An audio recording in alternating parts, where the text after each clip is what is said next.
अंधकार से भरे उस मौन क्षण में, जब समय स्वयं भी जैसे ठहर गया था, एक प्रश्न ब्रह्मांड की गहराइयों में गूंज रहा था। क्या सच में मनुष्य जिस सुख की खोज में भटकता है, वही उसके दुखों का कारण है? मिथिला का राज दरबार उस दिन असामान्य रूप से शांत था। दीपों की लौ स्थिर थी, जैसे वे भी किसी अनकहे रहस्य को सुनने को आतुर हों।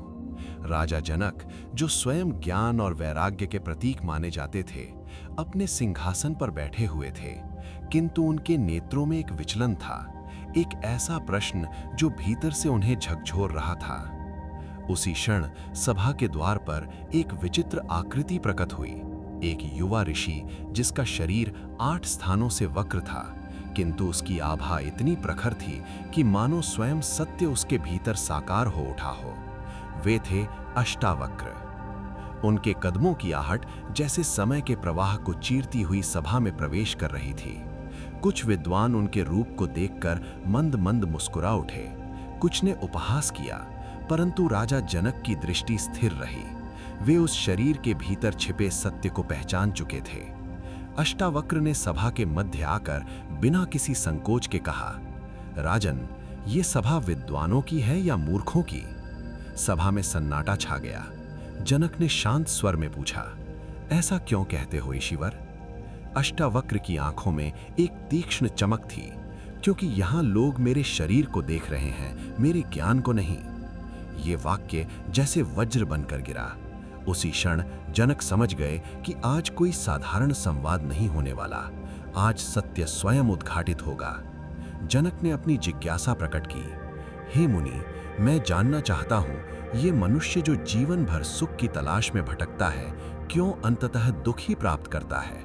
क्या ये संसार ही ऐसा है या इसमें कोई गहरा रहस्य छिपा है? अष्टावक्र ने एक गहरी मुस्कान के साथ उत्तर दिया, राजन, यही तो भ्रम है। मनुष्य जिस सुख की खोज करता है, वही उसके दुखों का बीज बन जाता है। सभा में उपस्थित प्रत्येक व्यक्ति अब पूरी तरह ध्यानमग्न था।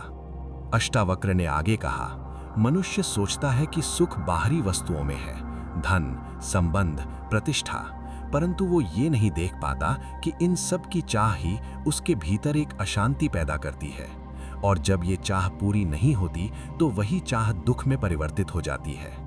जनक की आंखों में गहराई उतरती जा रही थी।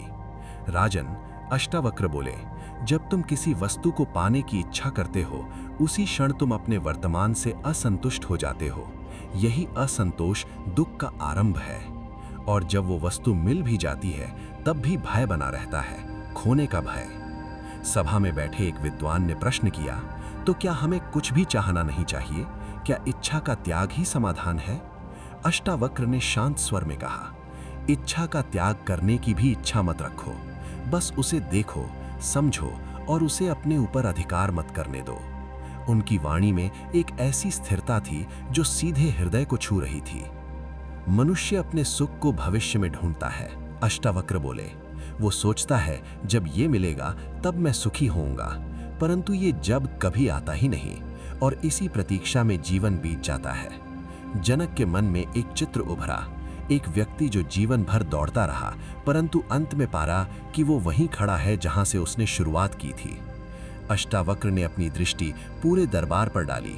सुख कोई वस्तु नहीं है जिसे पाया जाए, वो तुम्हारे भीतर पहले से ही विद्यमान है, परंतु तुम्हारी इच्छाएं, तुम्हारे भय, तुम्हारी अपेक्षाएं, ये सब मिलकर उस सुख को ढक देते हैं। सभा में बैठे लोग अब जैसे अपने भीतर झांकने लगे थे।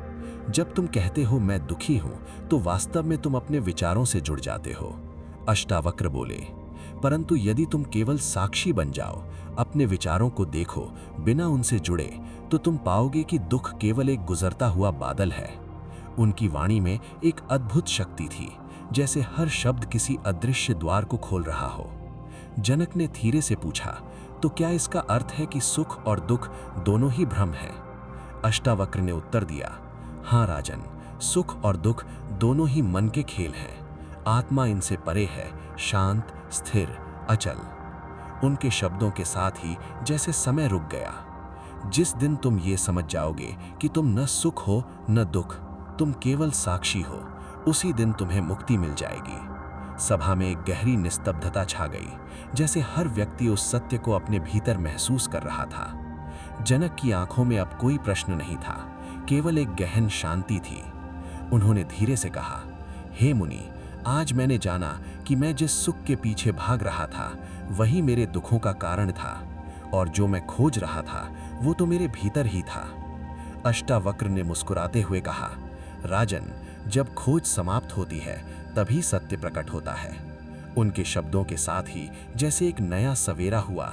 सभा के दीप अब पहले से अधिक उज्जवल प्रतीत हो रहे थे, और उस दिन मिथिला के उस राज दरबार में एक ऐसा सत्य प्रकट हुआ जिसने न केवल जनक को बल्कि आने वाली पीढ़ियों को भी ये समझा दिया कि सुख की तलाश ही दुख का जन्म है, और जो इसे समझ लेता है वो जीवन के पार चला जाता है। धीरे धीरे समय अपनी गति में लौट आया, परंतु उस दिन की गूंज, वो सत्य, वो अनुभूति, वो कभी समाप्त नहीं हुई, क्योंकि वो केवल एक कथा नहीं थी, वो स्वयं जीवन का रहस्य था।